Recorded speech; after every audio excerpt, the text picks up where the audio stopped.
ఇప్పుడు సాయిల్ టెస్ట్‌కి సంబంధించి ఎవ్వరైనా చేసుకోవచ్చని మీరంటున్నారు.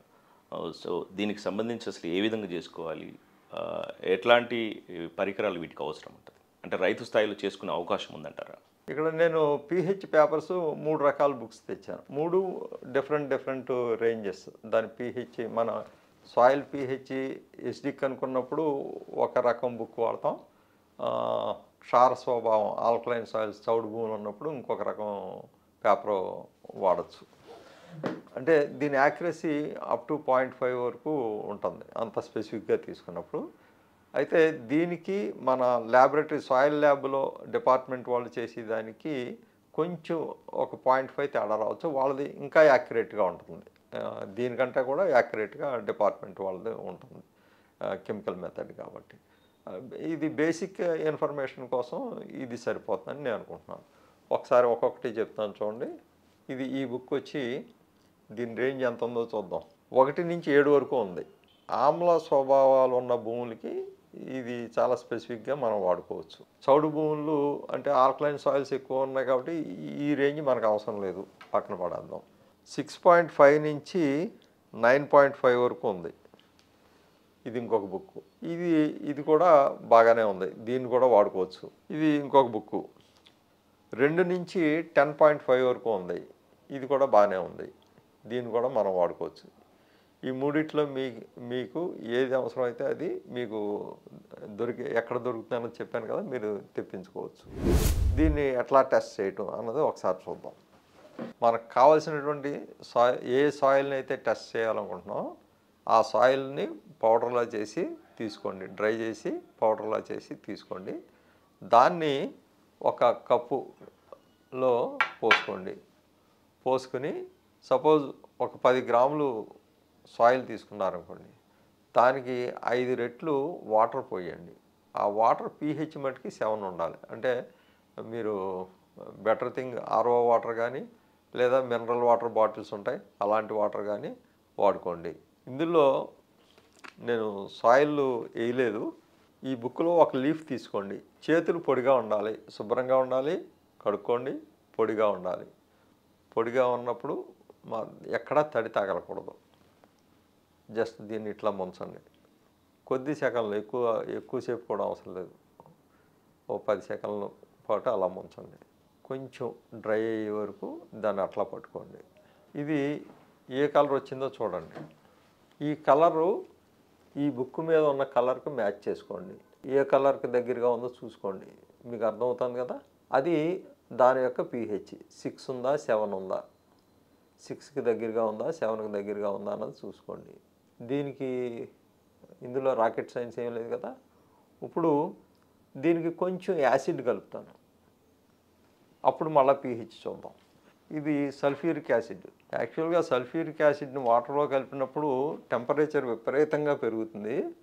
చాలా జాగ్రత్తగా కలపాలి, కొంచెం మాత్రమే కలపాలి. మీరైతే ఆ పని చేయొద్దు. మామూలుగా ఇంకు పిల్లర్ వాడుతూ ఉంటాం, కానీ రైతు స్థాయిలో చూపించాలని స్పూన్ తీసుకున్నాను నేను. అది తర్వాత ఇది కూడా చూడండి ఒకసారి.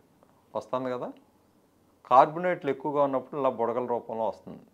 ఇందులో కార్బొనేట్లు ఉన్నాయా లేదా అని తెలుసుకోవటానికి. కార్బొనేట్లు బైకార్బొనేట్లు ఉన్నప్పుడు ఎంత ఎక్కువగా ఉంటే అంత ఎక్కువగా బుడగల రూపంలో వస్తూ ఉంటుంది. బుడగలు తక్కువగా వచ్చినాయి అంటే సాయిల్లో, నేలలో కార్బొనేట్లు బైకార్బొనేట్లు తక్కువగా ఉన్నాయని అర్థం. బుడగలు ఎంత ఎక్కువగా వస్తే అంత ఎక్కువగా కార్బొనేట్లు బైకార్బొనేట్లు ఉన్నాయని దాని అర్థం అన్నమాట. చూడండి, ఇప్పుడు యాసిడ్ కలిపాను కదా. ఇప్పుడు కలర్ చూడండి, పీహెచ్ ఎంత ఉంది, 2కి వచ్చేసింది ఇమీడియట్గా. అది ఎంత ఉంది చూడండి, ఇది చూడండి 6, 7కి మధ్యలో ఉంటుంది. ఇది 2 ఉంది. ఇంత సింపుల్. సరే, సో యాసిడ్ కలపడం వల్ల యాసిడ్ అంటే వాటర్లో ఎసిడిటీ లక్షణాలు ఉన్నప్పుడు జస్ట్ ఈ పీహెచ్ తోటి చేసుకోవచ్చు. అలాగే కార్బొనేట్లు బైకార్బొనేట్లు ఉన్నాయా లేదా అన్నది అది కూడా చూశారు మీరు. వీటి మీద వేసినప్పుడు బొసబొస పొంగుతాం. కార్బోనేట్లు బైకార్బోనేట్లు మనం రెగ్యులర్గా వాడుతూ ఉంటాం. తినే సోడా అంటాం, చాకల సోడా అంటాం. తినే సోడా అంటే సోడియం బైకార్బోనేట్, చాకల సోడా అంటే సోడియం కార్బోనేట్. వాటి మీద మీరు యాసిడ్ వేసినా కూడా అందులో ఉన్న కార్బన్ డైఆక్సైడ్ అది క్షారం. యాసిడ్ ఎప్పుడైతే పడిందో కార్బన్ డైఆక్సైడ్ బయటికి వెళ్ళిపోతుంది. అదే బుసబుసా పొంగడం. కార్బన్ డైఆక్సైడ్ వాయు రూపంలో బయటికి వెళ్ళినప్పుడు బుసబుసా పొంగినట్టు కనపడుతుంది. అదే కార్బోనేట్లు బైకార్బోనేట్లు సాయిల్లో ఉన్నప్పుడు కాంపాక్ట్ అయిపోతుంది. pH పెరిగినప్పుడల్లా బాగా టైట్గా అవుతుంది. ఆ బుక్ వచ్చి 50 రూపాయల లోపుగానే ఉంటుంది. హోల్సేల్గా తీసుకున్నాం ఎన్నిసార్లు అని చేసుకోవచ్చు. కాకపోతే దాన్ని దాచేటప్పుడు డ్రైగా ఉండాలి. అందుకే ఇలాంటి బాక్సుల్లో పెట్టుకోమని చెప్తా ఉంటాను. అంటే గాలిలో ఉన్న తేమ కూడా దీనికి తగలటం మంచిది కాదు. అందుకోసమని ఇట్లా చెప్తున్నాను. ఈ మార్కెట్లో సుమారుగా ఒక 1200 రూపాయలకి దొరికేస్తుంది ఈ ఇన్స్ట్రుమెంట్. ఒకే ఇన్స్ట్రుమెంట్లో రెండు చేసుకోవచ్చు. టీడీఎస్ చేసుకోవచ్చు, ఈసీ చేసుకోవచ్చు. ఎక్కువగా మనకు కావాల్సింది ఈసీ. ఇందులో 3 పాయింట్లు ఉన్నాయి. ఒకటి ఆన్ ఆఫ్ బటన్ ఫస్ట్ది, నెక్స్ట్ది షిఫ్ట్, ఇంకోటి హోల్డ్. షిఫ్ట్ అంటే టీడీఎస్ చేసుకున్నప్పుడు ఈసీ చేసుకున్నప్పుడు ఒక దాంట్లోంచి ఒకటి మార్చుకోవడం కోసం షిఫ్ట్ అనమాట. హోల్డ్ అన్నప్పుడు మనం ఆ వాటర్లో పెట్టి ఆ బటన్ నొక్కి పట్టుకుంటే రీడింగ్ వచ్చేస్తుంది. మనకు అంకెలు చదవటం వస్తే రీడింగ్ తెలుసుకోవచ్చు. సింపుల్. ఇప్పుడు దీన్ని ఎలాగో చూద్దాం. ముందుగా దీన్ని ఆన్ చేయాలి. 00 ఉందా?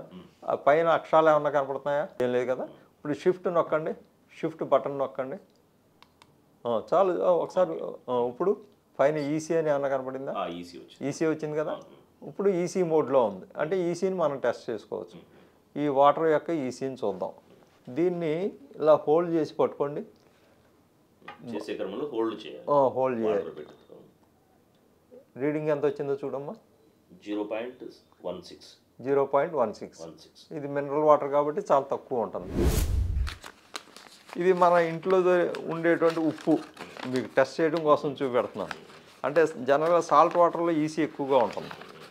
ఎలక్ట్రికల్ కండక్టివిటీ అంటే వాటర్లో సాల్ట్స్ ఎక్కువగా ఉన్నప్పుడు దానికి మన కరెంట్ పాస్ ఆన్ చేస్తే ఎక్కువ కరెంట్ పాస్ అవుతుంది. అసలు సాల్ట్ కనుక లేకపోతే కరెంట్ కూడా సరిగ్గా పాస్ అవ్వదు. ఇప్పుడు దీన్ని జస్ట్ 1 పించ్ మీకు చూపించడం కోసమే చేస్తాను. ఇందులో వేసాం. ఇప్పుడు మళ్ళీ హోల్డ్ బటన్ అందులో ముంచి హోల్డ్ బటన్ నొక్కండి. అందులో ముంచాక హోల్డ్ బటన్ నొక్కండి. 5.05 కొంచెం సాల్ట్ వేస్తే 5 వచ్చింది. మనకి అప్ టు 1 వరకు ఓకే అగ్రికల్చర్ క్రాప్స్ కానీ. 1 కంటే అబోవ్ ఉంటే దానికి సూటబుల్ క్రాప్స్ సెలెక్ట్ చేసుకోవాలి. 2, 3 వరకు. 3 దాటిందనుకోండి కొంచెం టీడీఎస్. సార్ సాయిల్కి సంబంధించి చాలామందికి డౌట్ ఉంది. అంటే ఏ విధంగా చేసుకోవాలి ఎట్లా అని. అంటే ఈ ఒక సాయిల్ టెస్టింగ్ అనేది ఎవరో ఒక సైంటిస్ట్ వచ్చి చేస్తే తప్ప మనకు అది అవగాహన ఉండదని ఒక అపోహ ఉంది. సో అట్లాంటి ఈ సాయిల్ టెస్ట్ని చాలా సులభంగా అంటే తక్కువ ఖర్చుతో ఏ విధంగా చేయాలో చాలా బాగా అర్థమయ్యే విధంగా చెప్పారు. Thank you so much sir. ఇది వాళ్ళ నెలతల్లి కార్యక్రమం. మరో ఎపిసోడ్లో మళ్ళీ కలుద్దాం. నమస్తే.